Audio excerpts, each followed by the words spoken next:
eu queria pontuar algumas coisas conscienciais para vocês. Eu trabalho com isso há muitas décadas. Então, com o advento da internet, surgiram muitas pessoas falando de N temas. Muita gente legal, gente mais ou menos, e gente totalmente confusa, e alguns até com má intenção. Então, tem que saber filtrar as coisas, né? Então, dentro da área espiritual, eu tenho visto muito estudante espiritual triste, eu não consigo entender, porque para mim a parte espiritual é minha grande alegria. Tirar este mim eu fico seco, eu desencarno, eu não fico aqui, eu vou ficar árido por dentro. E isso não é uma doutrina, não é um lugar, é o estado de consciência que você carrega dentro, é o seu caráter. Então a sua grande alegria, o seu grande valor, que nem a morte pode tomar, é o seu estado de consciência. Você só vai sair do corpo e pular de lá, ainda é você, só fica o corpo. Sua consciência é sua consciência, é o que você é. A morte não vai transformar você num gênio, nem vai tirar tudo que você sabia. Não, é você mesmo lá fora, agora trilhando outros passos em outros planos e ampliando se assim quiser evoluir.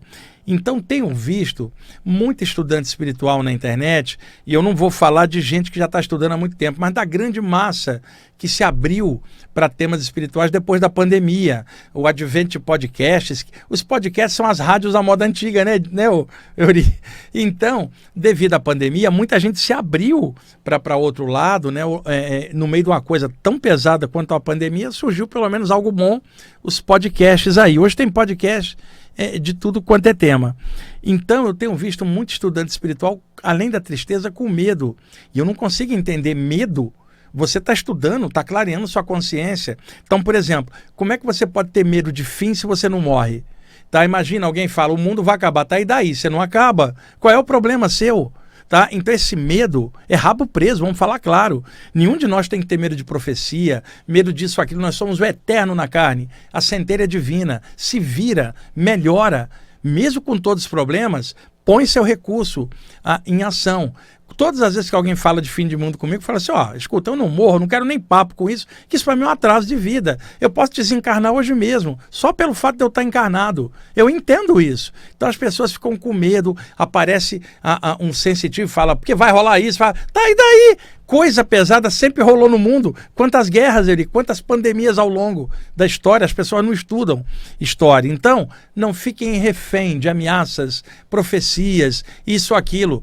Não temam. A única coisa que você deve temer é ter ignorância dentro de você, baixa autoestima, medo. Porque se você desencarnar assim, você leva isso para o lado de lá. Então, enfrenta de frente as dificuldades. O que quer que aconteça no amanhã, que aconteça, mas que você tenha a capacidade de reagir à altura, transformar aquilo em lição e tocar a bola. É assim mesmo. Reencarnou, está sujeito a um monte de coisa. Não tem que ficar reclamando ou com medo disso ou daquilo. Vamos crescer, vamos melhorar, que o medo desaparece. A outra coisa é a espiritualidade plena, bem clara, e a autoestima baixa por condicionamento. Pessoal, não dá para um estudante espiritual com a grande coisa da sua vida, que é a espiritualidade como consciência, ter autoestima baixa, porque já tem a maior coisa de todas, que é a consciência espiritual em si. Então isso já é motivo para ter autoestima elevada, mesmo cheio de problema. A melhor coisa que você tem é isso. Mas na hora que a coisa aperta, seja na finança, na saúde ou no amor, a primeira coisa, que a pessoa deixa é a parte espiritual e ainda coloca a culpa no alto. Na verdade, quando tudo estiver apertado, a única coisa que você não pode perder é a espiritualidade, para te dar consciência, para você vencer as provas que você tem. É no momento do aperto que você mostra o teu caráter. Tem um ditado, Euri, que diz assim, você só consegue mensurar a qualidade de um saquinho de chá quando você coloca ele na água fervente. Um saquinho de chá vagabundo, ele arrebenta e o chá estraga. Enquanto que um saquinho bom, ele resiste à quintura e vai dar um bom chá. Então as pessoas são igual saquinhos de chá. É na hora do aperto que você vai ver o caráter delas, Euri. Não é na hora da reunião ou ali fazendo uma prece. É na hora das pressões do dia que a gente tem que ter a capacidade de reação. E uma coisa também, a baixa autoestima das pessoas por condicionamentos culturais que elas não conseguem quebrar. Então fica assim, eu não mereço ser feliz, eu não mereço isso. Merece sim, ainda mais se você está trabalhando e a parte espiritual está desenvolvendo. Como que não merece? Está ralando tanto, trabalhando pra caramba, estudando, correndo atrás, e isso numa humanidade materialista em que até te sacaneiam, te zoam, ninguém acredita, e você se mantém firme. Como é que sua autoestima vai estar baixa? A autoestima tem que estar baixa no ignorante, tem que estar baixa na pessoa que não tem outros horizontes, além de comer, beber, dormir, copular, respirar e morrer sem sentido. Esses têm que estar com a autoestima baixa, não um estudante espiritual que sabe que não morre, que sabe que a consciência cósmica está dentro de todo o grão de areia, dentro de cada ser e no universo inteiro, porque o todo está em tudo, e daí por diante. Então, a autoestima baixa também se revela, tipo assim, será que eu posso ter uma saída do corpo? Será que eu mereço? Será que o meu guia autoriza? Saída do corpo é anímica. E na hora da morte você vai ter que sair. Não é questão de alguém autorizar ou não. A saída é sua, ela é anímica. Você pode trabalhar, estudar isso. Eu posso... Meus chakras. Chakras são seus, não é do mentor. Você pode ativar seus chakras. Estuda, trabalha. Não depende de um mentor. Agora, que legal que o mentor espiritual ajuda a gente. Mas não dependa do outro para você ser feliz dentro de você. Você merece muito mais. Será que eu mereço essa mediunidade? Merece, senão você não teria reencarnado para fazer isso. Então, fiquem firmes aí. A internet está cheia de coisa para te jogar para baixo. Um monte de gente falando de catástrofe, de medo. Lima isso tudo. Foca no alto, foca na luz e desenvolve. Vamos lá. Complexo de missionário versus ação clara e consciente. Euri, o mundo está cheio de gente com complexo de missionário. Ela acha que veio para uma missão especial. E a missão dela é igual a de todos, viver, aprender, trabalhar, faz o melhor que der. Enquanto que a ação clara e consciente sabe que todo ser tem a missão de evoluir, crescer, faz o melhor que você puder. Mas está cheio de gente, não, porque eu tenho uma missão. Todo ser vivo tem uma missão que é evoluir. Tá? Então, toca a bola, senão fica aquela coisa do ego. Eu vim com uma missão, o Euri não tem a dele, eu tenho a minha. Não. Existe programação existencial, algo que você estuda antes de reencarnar para realizar quando estiver cá embaixo. Mas isso aí não tem nada a ver com missão, ou religião, ou doutrina.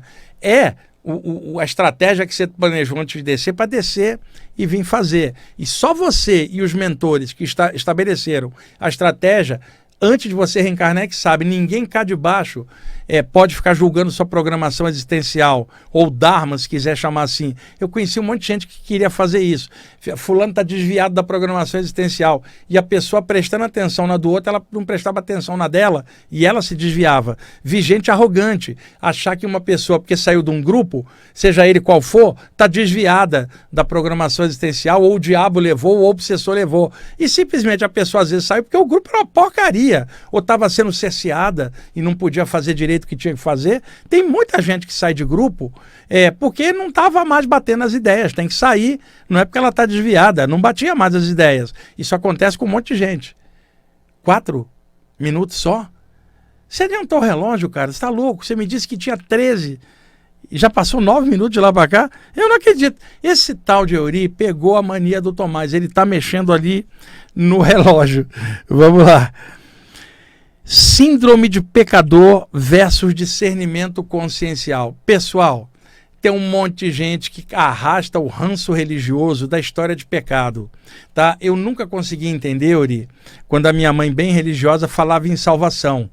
E eu falava assim, mas salvação do quê? Eu estava condenado a quê que eu não sei? Em que eu estou condenado? E eu olhava e falava, você está me falando de salvação, mãe? Mas a tua religião não salvou você nem do seu fanatismo? Como é que pode você me falar em salvação? Eu estou com a mente tranquila, livre, você está de olho na minha vida, cheio de parâmetros religiosos, e eu que tenho que ser salvo, sendo que ignorante é você. Peitava claramente, né? Porque eu já tinha a adultidade consciencial e não deixava a minha família meter o bedelho na parte espiritual, porque minha mãe evangélica achava que eu estava com o diabo. E eu não estava, era ela que tinha um problema de redução mental, de achar que só ali dentro da religião dela é que Deus estava. E para mim, Deus sempre esteve em tudo. Né? É uma outra visão. E essa síndrome de pecador, muito estudante espiritual tem. E eu não consigo entender que síndrome de pecador. E outra, você pode ter feito qualquer besteira em outra vida, Desde o momento que você ganhou a chance de reencarnar de novo e estar numa nova vida, é porque o plano espiritual decidiu que você pode melhorar e se curar e melhorar. Então não fica de olho no passado, porque quando você olha para trás, você não olha para frente. E aí você tropeça. Do passado, não tira a culpa, tira a lição e faz uma vida melhor nessa. E mesmo nessa vida, alguém pode reciclar e mudar tudo. Fala, opa, isso aqui é outra coisa, agora eu vou para frente e descobrir algo melhor. Não fique com síndrome de pecador não, gente. Tá? Somos o eterno encaixado na carne. Discernimento na lata, bem aplicado para não cair nesses climas ruins. Agora, o principal dessas anotações é isso aqui. Muita gente fica esperando passar um asteroide aqui perto da Terra para arrebatar as pessoas que não tiverem nível para ficar na Terra. Muitos autores e livros falam nisso, Euri. E aí tem gente que fala assim, acho que o Euri vai ser arrebatado pelo asteroide, né? Porque vai ser a nova Terra regenerada e a gente não está vendo nada disso. E todas as vezes as profecias mudam, muda a data e nada acontece, a pessoa não desperta. Por que ela não desperta? Está dependendo da mudança fora e não dentro. Então, mude dentro, não se esquente com data, calendário. O planeta está mudando. Não me interessa, eu estou mudando dentro. Independente se o planeta está mudando ou não, se a humanidade muda, eu estou melhorando. Então, aí você não depende de data nenhuma, de período de prova, regeneração, porque dentro de você já é a transformação que você gostaria que fosse no mundo. Você já está implementando e lutando em você mesmo. Então não fique com medo de asteroide de fora. Fique com medo dos asteroides dentro da sua mente, que são medo, o asteroide do medo, o asteroide da ignorância, o asteroide da arrogância. São os asteroides que realmente causam o fim do mundo dentro da sua consciência, que se chama medo. Ligue-se melhor na luz, trabalhe, estuda. Vamos em frente, gente. Nós estamos aqui para aprender um monte de coisa. Você gostou desse corte? Então clica aqui embaixo, olha na descrição se você quiser assistir o vídeo inteiro, que está muito legal.